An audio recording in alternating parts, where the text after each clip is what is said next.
आजपर्यंत जे काही मिळालेले नाही ते जर मिळवायचे असेल तर आत्तापर्यंत आपण ज्या गोष्टी केलेल्या नाहीत त्या गोष्टी करणे गरजेचं असते. नमस्कार विद्यार्थी मित्रांनो, मी राजेंद्र तुमचे टेक्निक सर्कल चॅनलमध्ये स्वागत करतो.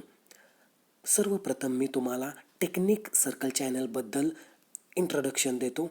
टेक्निक सर्कल चॅनल हा फक्त पोलीस भरती या कोर्सशी टार्गेट करूनच बनवलेला आहे.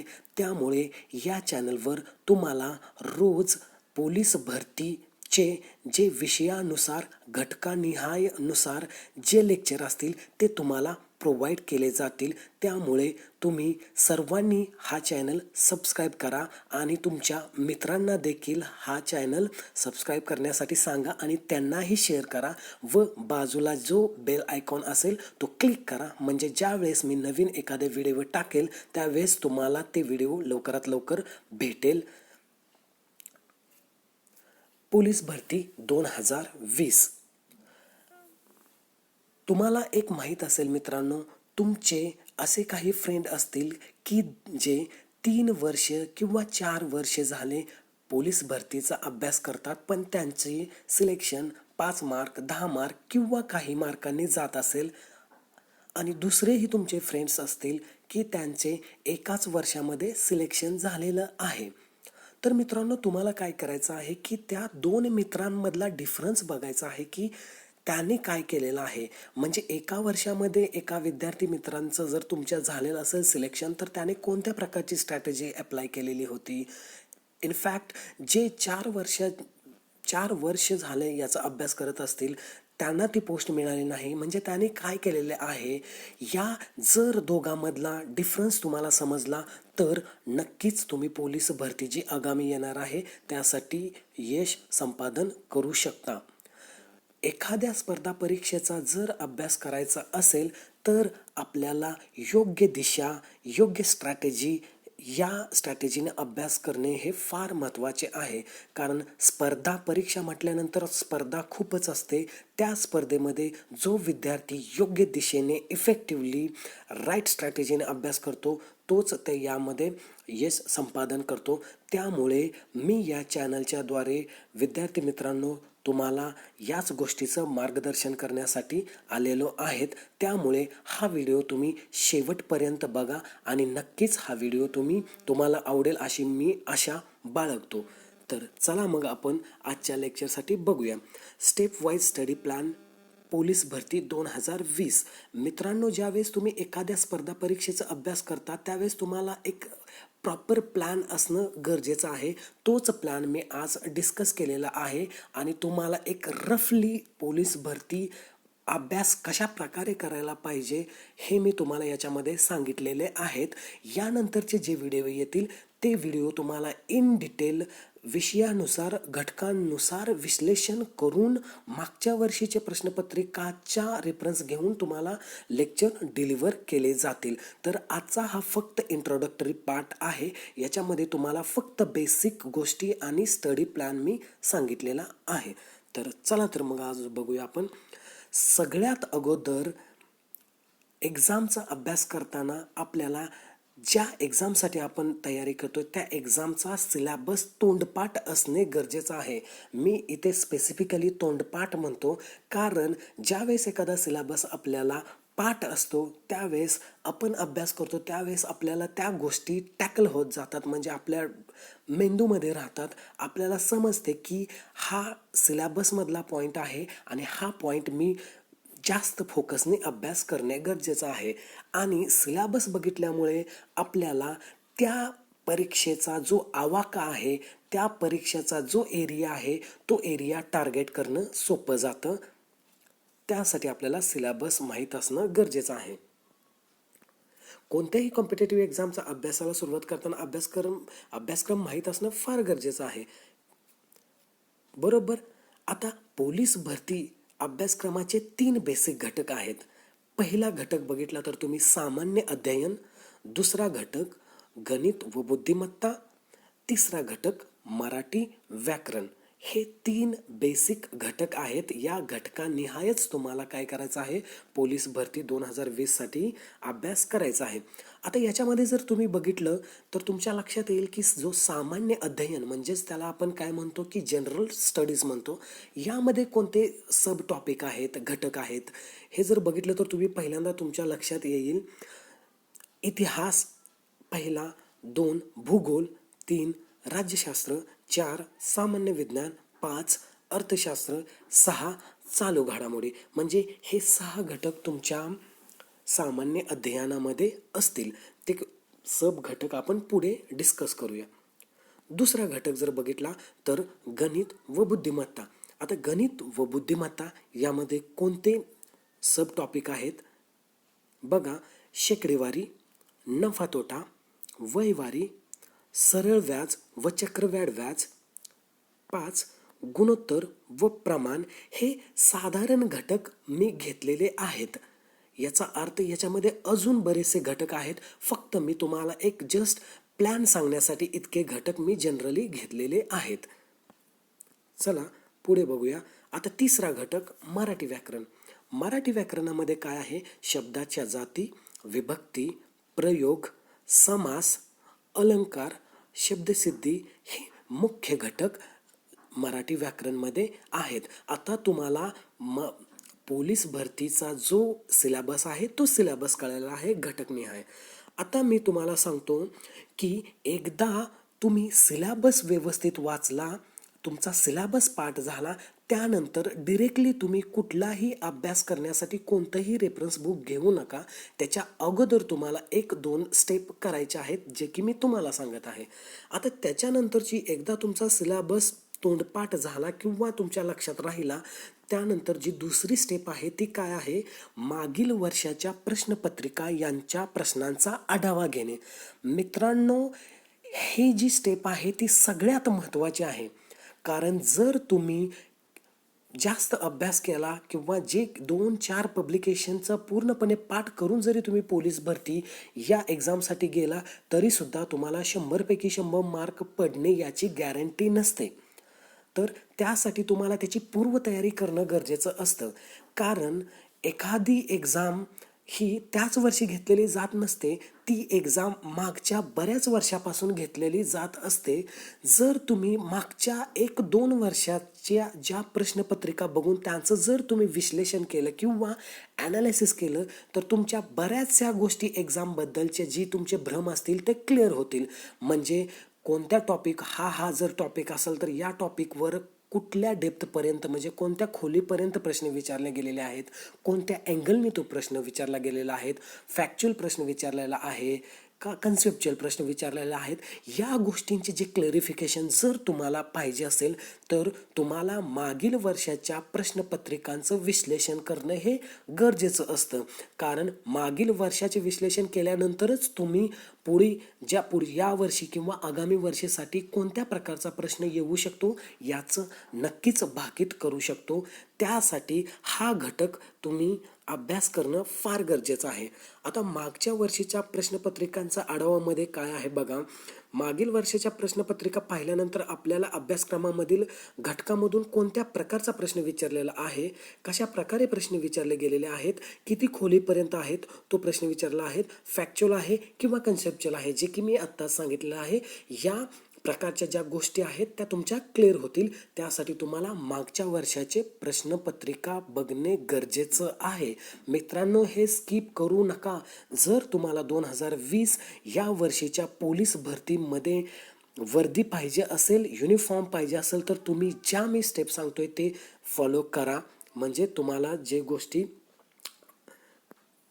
क्लिअर नाहीत त्या क्लिअर होतील. आता पुढे बघा, ही दुसरी स्टेप झाली. आता मी तुम्हाला एक जनरल आउटलाईन फ्लो सांगतो की अभ्यास करण्याची जी योग्य पद्धत कशी आहे. आता या 2 स्टेप झाल्यानंतर मी तुम्हाला सांगेल की नेमका एक्झॅक्टली अभ्यास कोणत्या प्रकारे करायला पाहिजे, कोणत्या वेजने करायला पाहिजे. बघा, यामध्ये मी तुम्हाला मुद्दा म्हणून सांगितलेला आहे, अभ्यासापूर्वी मागील वर्षाच्या प्रश्नपत्रिका वाचणे, जे की मी आत्ताच तुम्हाला दुसरी जी स्टेप आहे ती सांगितली.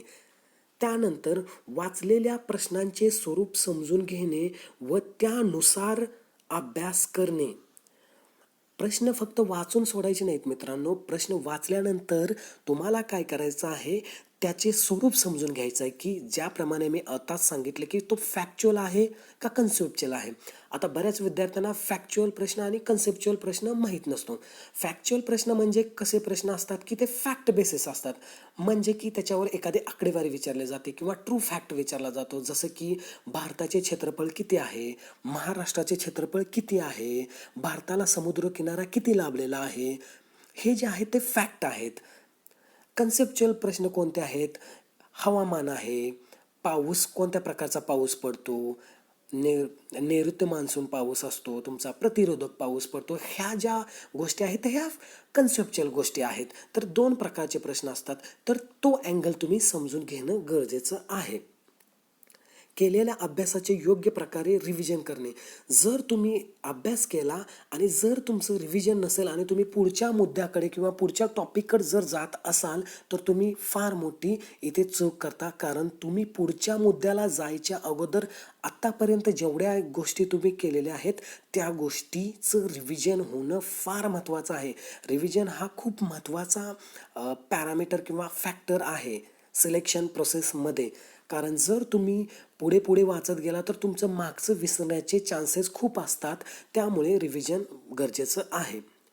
पुढे जे प्रश्न सुटलेले नाहीत, रिव्हिजन झाल्यानंतर पुन्हा प्रश्नपत्रिका सोडवणे. म्हणजे बघा, अभ्यास करण्याच्या अगोदर आपण पहिल्यांदा प्रश्नपत्रिका बघितल्या, त्या प्रश्नांचा अँगल बघितला होता आणि त्या अँगलनुसार आपण काय केला होता, अभ्यास सुरुवात केला होता. अभ्यास झाल्यानंतर आपण काय केलं तर त्या अभ्यासाचं रिव्हिजन केलं होतं.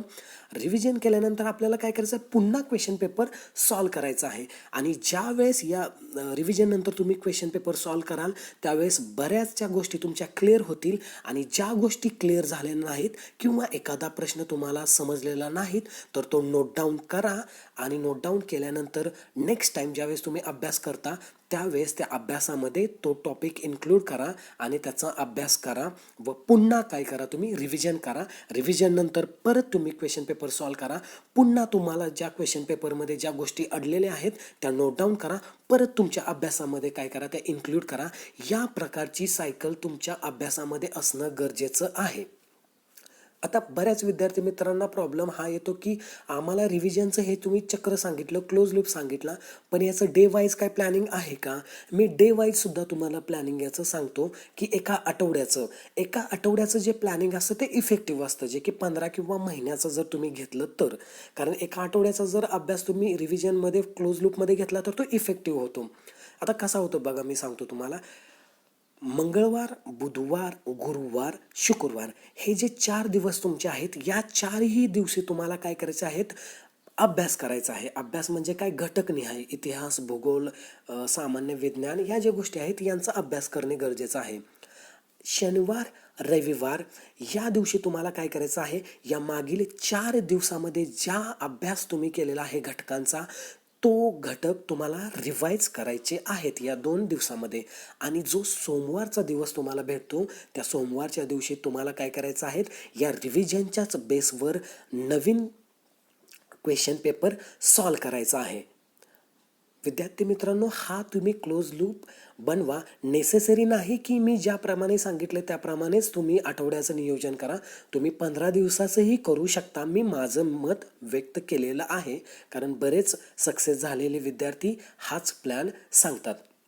पुढे बघा, आता ही मी तुम्हाला मेथड सांगितलेली आहे. आता याच्यानंतर मी तुम्हाला सांगतो की एक्झॅक्टली कशा प्रकारे एखाद्या प्रश्नाला टार्गेट करायचं. म्हणजे मागच्या वर्षी जो प्रश्न पडलेला आहे त्या प्रश्नाला कशा प्रकारे आपण टार्गेट करायचं आहे, त्याच्या कशा प्रकारे त्या प्रश्नाचं विश्लेषण करायचं आहे, जेणेकरून तुम्हाला पुढच्या वर्षी जो प्रश्न येणार आहे त्याचं आकलन होईल, त्याचं तुम्ही प्रेडिक्शन कराल. त्यासाठी आता बघा, मी एक्झाम्पल म्हणून एक प्रश्न घेतलेले आहेत. आता विषय घ्या एक पहिला, इतिहास. आता इतिहासामध्ये तुम्हाला माहीत आहेत की सब टॉपिक काय आहेत? प्राचीन इतिहास, मध्ययुगीन भारताचा इतिहास, मराठ्यांचा इतिहास व समाजसुधारक, हे एक रँडमपणे म्हणजे महत्त्वाचे मी तुम्हाला टॉपिक सब घटक सांगितलेले आहेत.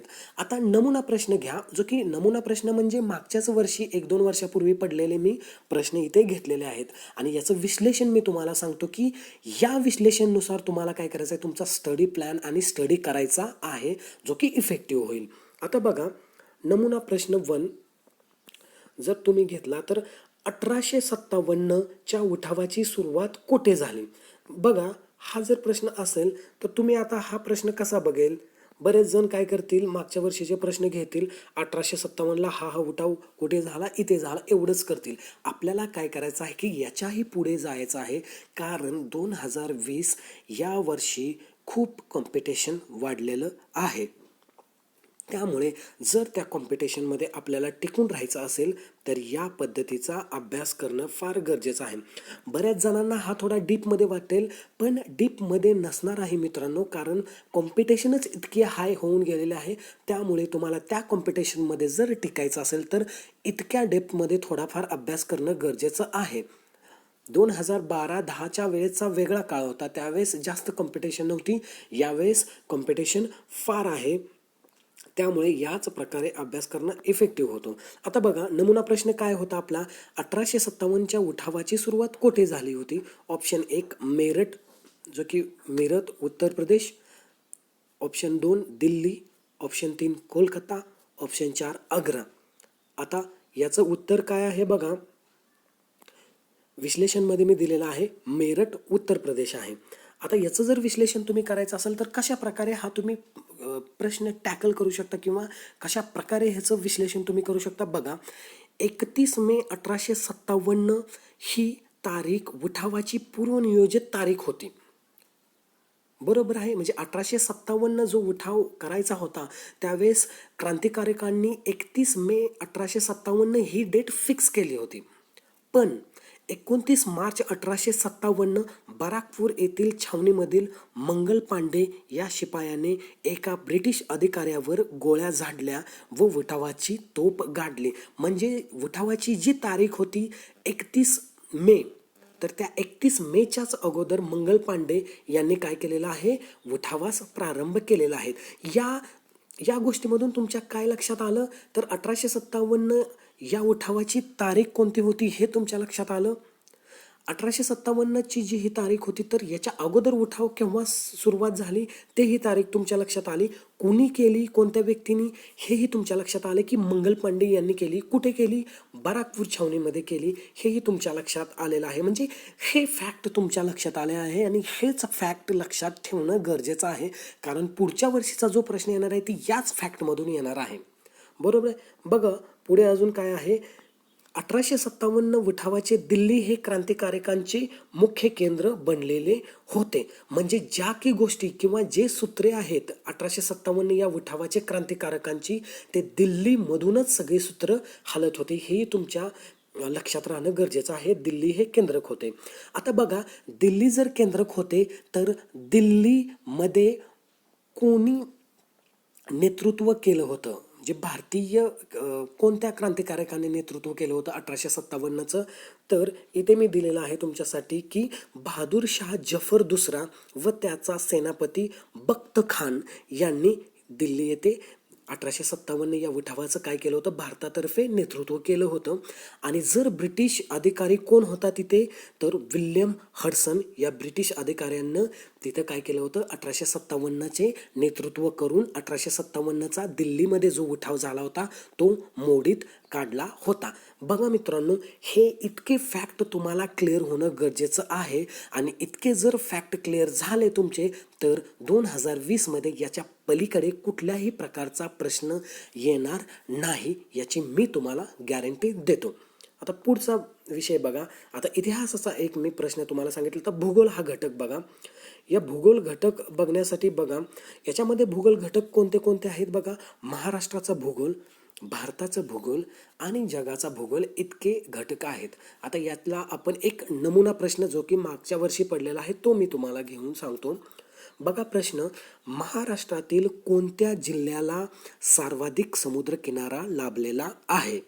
आता हा नमुना प्रश्न आहे. आता याचं उत्तर काय आहे? रत्नागिरी आहे. आता रत्नागिरी या जिल्ह्याला महाराष्ट्रामधला सर्वाधिक समुद्रकिनारा लाभलेला आहे. आता हे उत्तर फक्त इथपर्यंतच तुम्ही लिमिटेड ठेवू नका. आता याचं विश्लेषण तुम्ही कसं करेल की रत्नागिरीला सर्वाधिक समुद्रकिनारा लाभलेला आहे, तर किती किलोमीटरचा रत्नागिरीला समुद्रकिनारा लाभलेला आहे हा फॅक्ट तुम्हाला माहीत असणं गरजेचं आहे. तर 180 किलोमीटर लांबीचा समुद्रकिनारा हा रत्नागिरीला लाभलेला आहे. जर रत्नागिरीला 180 किलोमीटरचा समुद्रकिनारा लाभलेला आहे तर महाराष्ट्राला किती लागला हा पण फॅक्ट लक्षात ठेवणं गरजेचं आहे, कारण हा पण प्रश्न विचारला जाऊ शकतो. तर महाराष्ट्राला एकूण 720 किलोमीटर लांबीचा समुद्रकिनारा लाभलेला आहे. आता याच्याही पुढे जाऊन जर तुम्ही बघितलं तर जर महाराष्ट्राला 720 किलोमीटरचा जर समुद्रकिनारा लाभला आहे तर भारतामध्ये कुठल्या राज्याला सर्वाधिक समुद्रकिनारा लाभलेला आहे हा सुद्धा फॅक्ट तुम्हाला माहीत असणं गरजेचं आहे. तर भारतामध्ये गुजरात या राज्याला सर्वाधिक लांबीचा समुद्रकिनारा लाभलेला आहे व त्याची लांबी किती आहे? 1215 किलोमीटर आहे, जी की लांबी भारताच्या एकूण समुद्रकिनाऱ्याच्या लांबीच्या 23% आहे. तर इतके फॅक्ट तुम्हाला माहीत असणं गरजेचं आहे ज्यावेळेस तुम्ही भूगोलचाही अभ्यास करता. बघा मित्रांनो, अँगल कशा प्रकारचा सेट होतो, कशा प्रकारे हे क्वेश्चन विचारले जाते. त्यामुळे तुम्हाला काय करायचं की जे आयोग आपल्याला प्रश्न विचारतात त्या आयोगाच्या नुसारच तुम्हाला काय करायचं आहे, विचार करायचा आणि त्यांच्या प्रवृत्ती किंवा विचारानुसारच आपल्याला पण काय करायचं आहे, अभ्यास करायचा आहे. आता पुढचा घटक बघा, राज्यशास्त्र घ्या. राज्यशास्त्रामध्ये कोणते घटक आहेत महत्त्वाचे? राज्यघटना, पंचायत राज, नागरी स्थानिक स्वराज्य संस्था, महसूल प्रशासन आणि पोलीस प्रशासन. आता हे घटक आहेत. आता याचा मागच्या वर्षीचा काय प्रश्न पडला होता बघा. नमुना प्रश्न हा होता, महाराष्ट्र विधान परिषदेच्या सदस्यांची संख्या किती? हा प्रश्न मागच्या वर्षी पडलेला आहे, मागच्या म्हणजे 1-2 वर्षापूर्वी पडलेला आहे. आता याचं उत्तर काय आहे बघा, 78 म्हणजे 78 सदस्य संख्या ही महाराष्ट्राच्या विधान परिषदेची आहे. आता इथपर्यंतच लिमिटेड नाही व्हायचं, तुम्हाला माहिती आहे आपण विश्लेषण करतो. आता याचं विश्लेषण आपण कसं करतोय बघा.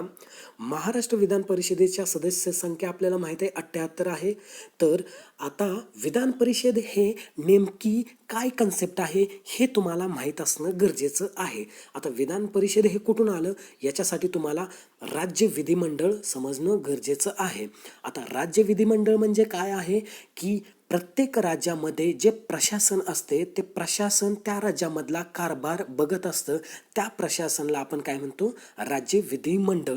जसं की भारताचे जे प्रशासन आहे ती जी संस्था आहे ती कोणती आहे, संसद आहे. तसंच राज्यामध्ये काय असतं, राज्य विधिमंडळ असते. आता राज्य विधिमंडळाचे 2 सदन आहेत. एक आहे ते तुमचं कुठलं, विधानसभा आहे, आणि दुसरं जे सदन आहे ते विधान परिषद आहे. जर तुम्हाला विचारलं की राज्य विधिमंडळाचे अंगे किती आहेत म्हणजे ऑर्गन किती आहेत, तर 3 आहेत, विधानसभा, विधान परिषद आणि राज्यपाल असे आहेत. आता अजून याच्यामध्ये तुम्ही थोडं खोलवर जर गेलं तर तुमच्या असं लक्षात येईल की प्रत्येक राज्यामध्ये विधान परिषद असेलच असे नाही, कारण विधान परिषद असावी किंवा नसावी याचा कुणाला अधिकार आहे, तर तो विधानसभेला आहे. आपण ते पुढे बघणारच आहोत. तर आता बघा, 2 अंग असतील विधानसभा. आता विधानसभा जर बघितलं तर तुम्ही बघा, भारतीय राज्यघटना कलम 170 मध्ये विधानसभा याचा उल्लेख केलेला आहे. आता बघा, विधानसभेमध्ये महाराष्ट्रामध्ये एकूण 288 सदस्य लोकांमधून डायरेक्टली निवडले जातात व 1 सदस्य अँग्लो इंडियन या समुदायामधून राज्यपाल काय करतात, नॉमिनेट करतात. जर तुम्हाला हा पण प्रश्न विचारला जाऊ शकतो की महाराष्ट्र विधानसभेमध्ये टोटल सदस्य संख्या किती? आता विधान परिषद विचारला होता, विधानसभाही विचारू शकतात. तर टोटल 288 हे इलेक्ट केले जातात लोकांमधून आणि 1 हा अँग्लो इंडियन समुदायामधला राज्यपाल नॉमिनेट करतात. म्हणजे असे टोटल 288 अधिक 1 289 असे सदस्य आहेत.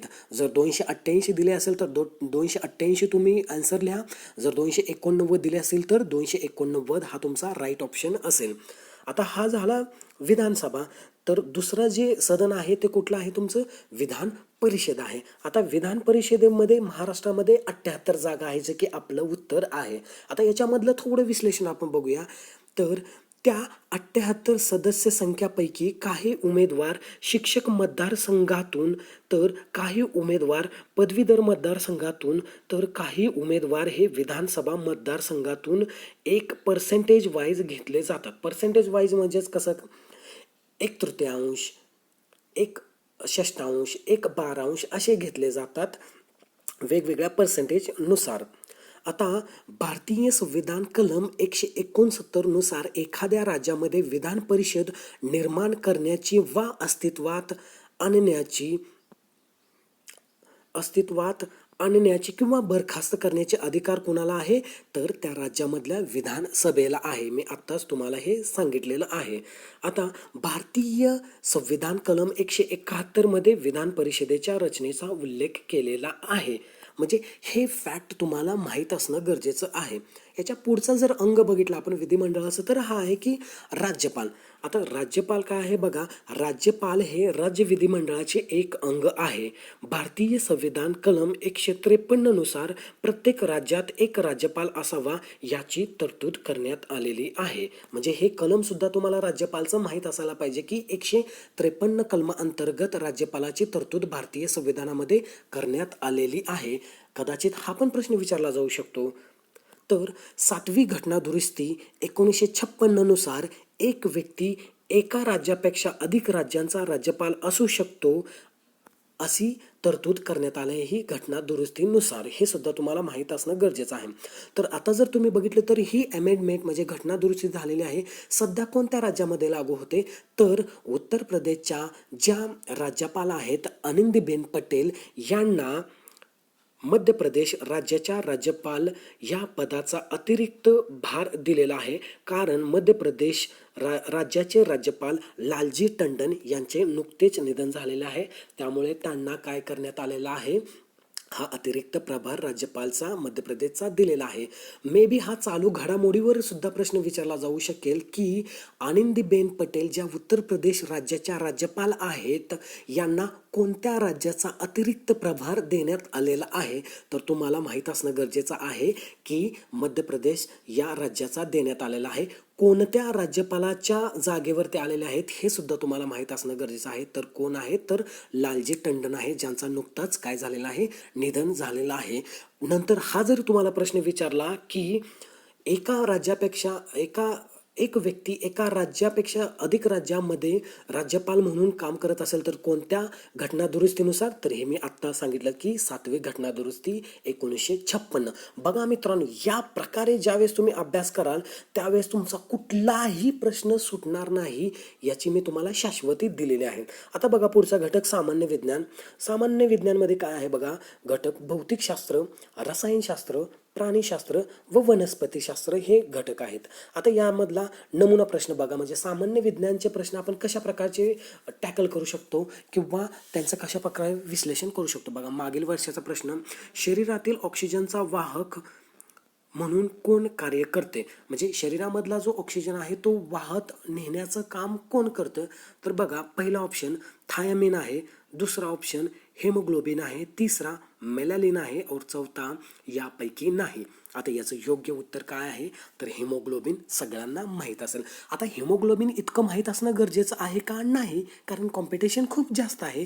तर त्या कॉम्पिटिशननुसार तुम्हाला अभ्यास करणं गरजेचं आहे. मग काय अभ्यास करणं गरजेचं आहे, तर हिमोग्लोबिन जर वाहक असेल ऑक्सिजनचा, तर हिमोग्लोबिन हा कोणत्या घटकापासून बनलेला आहे हा पण प्रश्न विचारला जाऊ शकतो. मग कोणत्या घटकापासून, तर हिमोग्लोबिन बरोबर हिमो म्हणजेच लोह अधिक ग्लोबिन म्हणजे प्रथिन, म्हणजे लोह आणि प्रथिन या दोन घटकापासून हिमोग्लोबिन बनलेला आहे. आता अजून फॅक्ट काय तुम्हाला माहीत असणं गरजेचं आहे की हिमोग्लोबिन मार्फत फुफ्फुसातील ऑक्सिजन हा शरीरातील सर्व पेशीपर्यंत पोहोचवला जातो. बघा, जर मानवी रक्तामध्ये हिमोग्लोबिन नसेल तर फुफ्फुसापासून पायापर्यंतच्या बोटापर्यंत ऑक्सिजन पोहोचण्यासाठी 3 वर्षाचा कालावधी राहू शकतो किंवा लागू शकतो. बघा, हे इतके फॅक्ट तुम्हाला हिमोग्लोबिनचे माहीत असायलाच पाहिजे. पुढे बघा, हिमोग्लोबिन कशामध्ये मेजर केला जातो, तर बघा ग्राम पर डेका लिटर म्हणजेच ग्राम प्रति डेकालिटरमध्ये हिमोग्लोबिन मेजर केला जाऊ शकतो. जर पुरुषाचा हिमोग्लोबिनचे जर लेंथ विचारली म्हणजे रेंज, तर तुम्ही काय सांगू शकता, 13.5 ते 15 ग्राम पर डेकालिटर इतका असू शकतो. आणि स्त्रियांचा त्याच्यापेक्षा कमी म्हणजे 11 ग्राम प्रति डेकालिटर ते 13 डेकालिटर ग्राम पर डेकालिटर पर्यंत असू शकतो. म्हणजे इथपर्यंत तुम्हाला अभ्यास करणं गरजेचं आहे. आता बघा, शेवटचा घटक मी तुम्हाला सांगतो की चालू घडामोडी. चालू घडामोडी हा सगळ्यात महत्त्वाचा टॉपिक आणि सगळ्यात सोपा सुद्धा आहे जर तुम्ही रेग्युलरली घडामोडी बघितल्या चालू तर. आता बघा, ह्याच्यामध्ये घटक निहाय काय असतील किंवा कोणते घटक असतील. निवडणुका सगळ्यात महत्त्वाचं, कारण 14वी विधानसभा झालेली आहे आणि 17वी लोकसभा झालेली आहे. पुढे बघा, नियुक्त्या. बघा तुम्ही नियुक्त्यामध्ये तुम्ही बघाल राज्यपाल, मुख्यमंत्री, न्यायाधीश, सरन्यायाधीश, त्यानंतर निधन झालेल्या व्यक्ती, त्यांचा कार्यकाल, क्रीडा क्षेत्रामधील पुरस्कार, साहित्य पुरस्कार, भारतरत्न पुरस्कार, पद्म पुरस्कार. या पद्म पुरस्कारामध्ये 3 असतील तुमचे, पद्मविभूषण, पद्मभूषण आणि पद्मश्री पुरस्कार.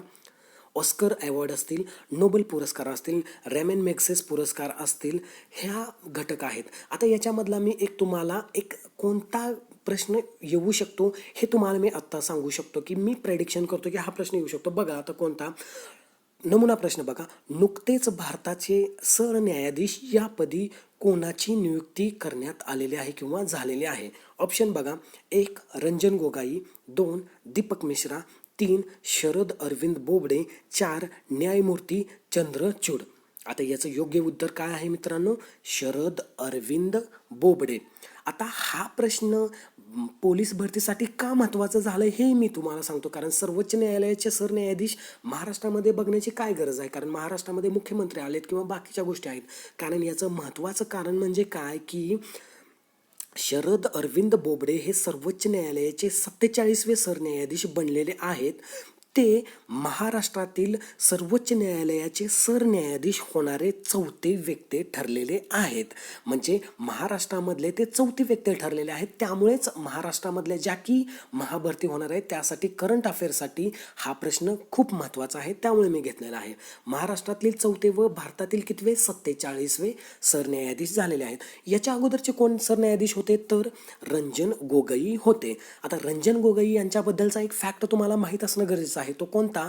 तर रंजन गोगोई यांचे नुकतेच राज्यसभेमध्ये त्यांना काय करण्यात आलेलं आहे? नॉमिनेट करण्यात आलेले आहेत. आणि ते नॉमिनेट होणारे राज्यसभेवर पहिलेच सरन्यायाधीश आहेत. पुढे बघा, आता शरद अरविंद बोबडे हे महाराष्ट्रातले आहेत तर त्यांच्याबद्दल अजून थोड्या गोष्टी आपल्याला माहीत असणं गरजेचं आहे. आता कोणत्या गोष्टी बघा, तर त्यांनी मुंबई उच्च न्यायालयाचे अतिरिक्त न्यायाधीश म्हणून सुद्धा काम केलेलं आहे. त्यानंतर त्यांनी मध्य प्रदेश या उच्च न्यायालयाचे मुख्य न्यायाधीश म्हणून सुद्धा काम केलेलं आहे. 2013 या वर्षापासून ते सर्वोच्च न्यायालयामध्ये न्यायाधीश म्हणून काम करत होते व आता नोव्हेंबर 2019मध्ये त्यांनी भारताचे म्हणजे सर्वोच्च न्यायालयाचे 47वे सरन्यायाधीश म्हणून त्यांनी शपथ घेतलेली आहेत. तर अशा प्रकारचं हे काय आहे? तुमचं चालू घडामोडी आहेत. आता चालू घडामोडीमध्ये जर तुम्ही बघितलं तर अजून रॅमन मॅग्सेस अवॉर्डसुद्धा आहे जो की रवीश कुमार यांना मिळालेला आहे. याचाही तुम्हाला उल्लेख करावा लागेल. तर अशा प्रकारचे बरेच चालू घडामोडीचे जे की घटकनिहाय विश्लेषण करून मी तुम्हाला काय करणार आहे? लेक्चर प्रोव्हाइड करणार आहेत. त्यामुळे तुम्ही हा टेक्निक सर्कल चॅनल हा सबस्क्राईब करा. तुमच्या विद्यार्थी मित्रांपर्यंतही पोहोचवा. कारण ज्या विद्यार्थ्यांना म्हणजे लॉकडाऊनमध्ये किंवा बाहेर सिटीमध्ये जायची ग्रामीण भागामधल्या विद्यार्थ्यांना खूप अडचण असते तर त्यांच्यासाठी स्पेसिफिकली हा फार मोलाचा ठरणार आहे. येणाऱ्या आगामी कोणत्याही पोलीस भरती असो किंवा जे महाभरती असेल यासाठी हे फार महत्त्वाचे आमच्या टेक्निक सर्कल चॅनलचे लेक्चर तुमच्यासाठी होतील. त्यामुळे नक्कीच हा चॅनल सबस्क्राईब करा आणि तुमच्या मित्रांना हा लाईक करून सबस्क्राईब करायला सांगा. धन्यवाद.